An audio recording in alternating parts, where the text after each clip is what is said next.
Le piante velenose non servono solo alle streghe dei racconti, ma crescono nei nostri giardini, nei boschi e persino lungo le strade. Oggi vi porto nella top 10 delle più letali d'Italia, dalla meno peggio alla regina dei veleni.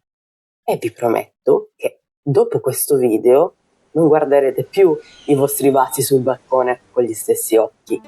Alla numero 10 troviamo il tasso, Taxus baccata. Avete presente quelle bacche rosse nei cimiteri che sembrano caramelle gommose? Ecco, sono un perfetto esempio di pubblicità ingannevole. Il frutto, chiamato arillo, è l'unica parte commestibile della pianta, mentre il seme al suo interno è molto tossico, così come il resto della pianta. È un albero sempreverde. Ha aghi verde scuro, frutti rossi carnosi, vive in boschi montani, parchi, ma anche viene piantato in cimiteri. La sua tossina è la taxina, che colpisce cuore e sistema nervoso. Provoca nausea, vertigini, aritmie e arresto cardiaco. Nelle saghe celtiche era molto famoso. Infatti i guerrieri si suicidavano con il tasso per non cadere prigionieri. Il suo legno flessibile era usato per creare archi e da qui il nome Taxus, che sta proprio per arco. Alla numero 9 troviamo il lauro ceraso, Prunus laurocerasus. La siepe è perfetta per avere privacy e anche per eliminare in modo discreto i vicini molesti. Non a caso emana un bel profumo di mandorla amara. E il cianuro, che vi saluta. Bye! È un arbusto sempreverde, con foglie ovali e lucide, a drupe nere. È comune in giardini e in parchi. Le sue tossine sono i glicosidi cianogenetici, che liberano acido cianidrico. I sintomi? Mal di testa, respiro corto, coma. Nel XIX secolo si preparava l'acqua di lauro ceraso, che era venduta come sedativo, ma bastava una goccia in più per finire al tuo funerale. Al numero 8 troviamo l'oleandro, Nerium oleander, la regina delle rotonde stradali, sempre verde, sempre fiorita e sempre pronta a mandarvi al pronto soccorso se vi viene l'idea geniale di farci degli spiedini. È un arbusto sempreverde, ornamentale, con foglie lanceolate, coriacee, molto appuntite, a fiori rosa, bianchi e diffusissimo lungo le strade e i giardini mediterranei.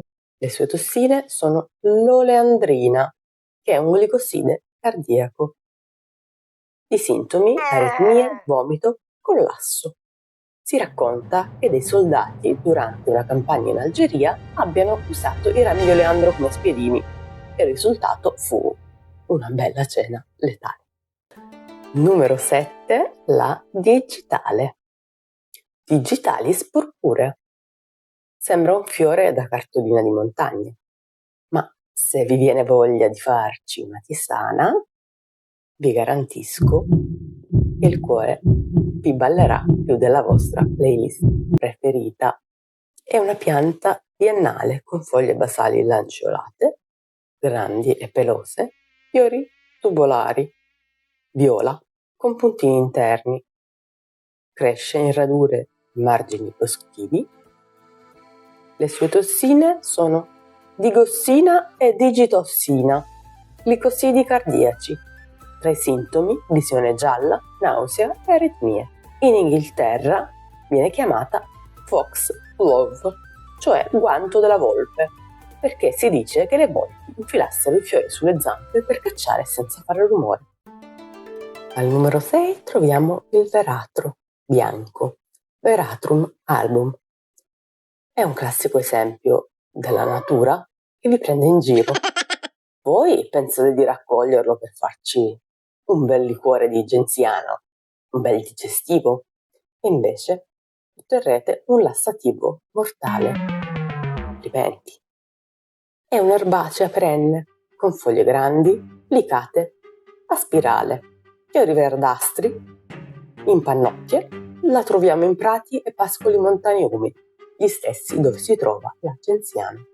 Contiene alcaloidi steroidei come la protoveratrina e la ierbina. Sintomi: vomito, ipotensione, arresto cardiaco. Nel 1858 un'intera famiglia tirolese morì dopo aver scambiato radici di verato per genziana. Se siete arrivati fino a qui, siete sopravvissuti alle prime 5 piante. Vediamo se leggerete le prossime 5. Alla numero 5 troviamo il colchico autunnale. Colchicum autunnale, un fiore che a settembre spunta nei prati e vi fa pensare: ah, che bello, lo zafferano selvatico, è gratis, diventerò ricco. Peccato che non sia oro, ma solo un biglietto di sola andata per il tuo funerale. Fiorisce in autunno senza foglie, a fiori lilla, 6 tepali, 6 stami gialli. Le foglie appaiono in primavera e vengono scambiate spesso per l'aglio orsino. Habitat prati umidi montani, ma si trova anche ad altitudini abbastanza basse. Le tossine sono la colchicina, che blocca la divisione cellulare, i sintomi: dolore gastrointestinale, danni renali e morte lenta. Nel Medioevo era usato per curare la gotta, ma la terapia spesso uccideva più della malattia. Trovate il video di riconoscimento e come non scambiarlo con lo zafferano vero sul nostro canale.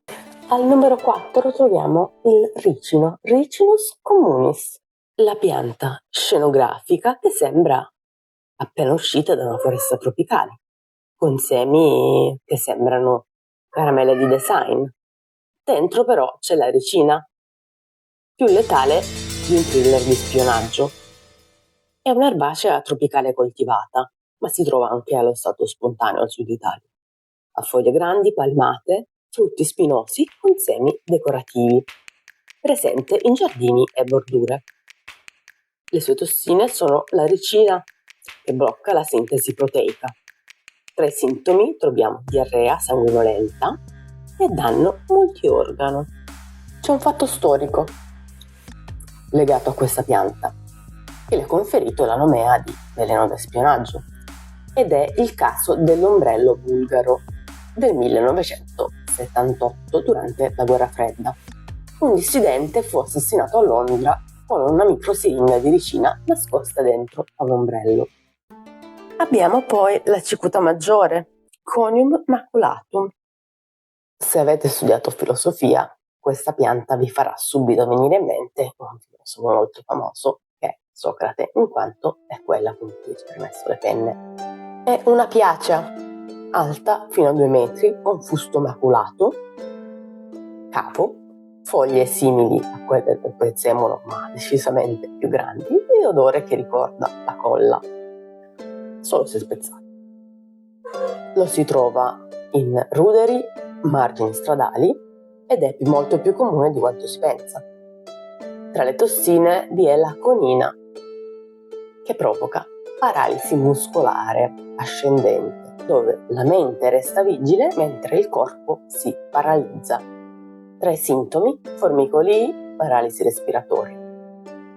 Fu appunto la condanna a morte di Socrate nel 399 a.C., che fu condannato a morte proprio con la cicuta come altri filosofi. E anche di questa trovate il video di riconoscimento sul nostro canale. Al secondo posto abbiamo il finocchiaccio acquatico, Enanthe crocata, la regina degli inganni. Sembra un bel sedano selvatico, profuma di fresco. Poi vi regala convulsioni da film horror. Non a caso la chiamano anche la cicuta d'acqua. È una piacea alta 1 o 2 metri, ha radici tuberose giallastre, fiori bianchi, habitat fossi, stagni, rive di fiumi. Tra le tossine troviamo l'enantotossina, che provoca sintomi quali convulsioni violente e morte rapida. Era usata in Sardegna per riti sacrificali e causava il famoso ghigno sardonico, che faceva morire ridendo il povero malcapitato. Al primo posto, udite udite, troviamo l'aconito napello, Aconitum napellus. Finalmente il gran finale, il vero boss delle piante velenose. Bello, elegante, con i suoi fiori viola e micidiale quanto l'arsenico. Non a caso viene chiamato l'arsenico vegetale. È un erbaceo perenne con fiori blu violacei a forma di elmo, foglie palmate. Habitat: prati e zone montane fresche sopra i 1000 metri, però viene venduto anche nei vivai.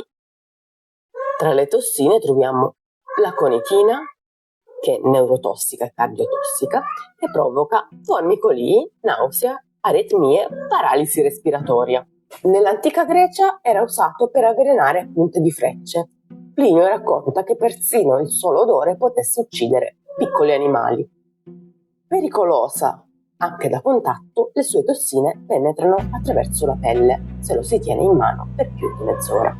Tante di queste piante trovano uso nella medicina e nella farmacopea, sia come antitumorale che per disturbi cardiaci, ma solo se sintetizzate in laboratorio e con le giuste precauzioni. Questa era la classifica delle 10 piante più letali che troviamo in Italia, ma ce ne sarebbero molte altre. Vi interessa la classifica delle top 20 più letali? Scrivetecelo nei commenti e fateci anche sapere se avete trovato utile questo video.